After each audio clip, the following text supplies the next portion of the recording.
ഇവിടെ ഒരു family dinner കഴിച്ചുകൊണ്ടിരിക്കുമ്പോൾ ഒരു സാധനം എടുക്കാനായി ഈ പയ്യൻ ഫ്രിഡ്ജ് തുറന്നു. തൊട്ടടുത്ത നിമിഷം ആ ഫ്രിഡ്ജിലുള്ളതെല്ലാം പുറത്തേക്ക് വീണു. എത്ര വീണിട്ടും അത് തീരുന്നുണ്ടായിരുന്നില്ല. കുറച്ചു കഴിഞ്ഞപ്പോഴേക്കും ഫ്രിഡ്ജിൽ നിന്നും വീണതെല്ലാം അവന്റെ വീട് മുഴുവൻ നിറഞ്ഞു.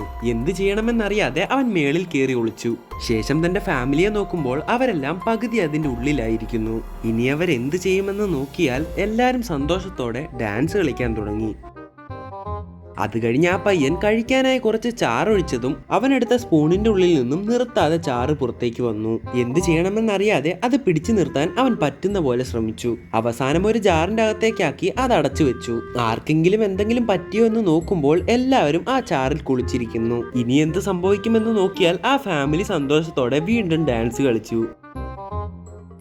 അങ്ങനെ അതെല്ലാം ക്ലീൻ ചെയ്തപ്പോൾ വീണ്ടും ആ ചെറുക്കൻ അടുത്ത പണി ഒപ്പിച്ചു. അവനൊരു മീറ്റ് കട്ട് ചെയ്തതും അതിൽ നിന്നും ജ്യൂസ് മുഴുവൻ നിർത്താതെ വരാൻ തുടങ്ങി. ഓടിച്ചെന്നൊരു പാത്രം എടുത്ത് അത് കമത്തി വെച്ചു. ശേഷം എല്ലാവരെയും നോക്കുമ്പോൾ അവർ ആ ജ്യൂസിൽ കുളിച്ചെങ്കിലും സന്തോഷത്തോടെ വീണ്ടും ഡാൻസ് കളിച്ചു. സത്യത്തിൽ ഇതെല്ലാം ഒരു പരസ്യമാണെങ്കിലും ഇതുപോലൊരു പരസ്യം ഞാൻ എൻ്റെ ജീവിതത്തിൽ കണ്ടിട്ടില്ല.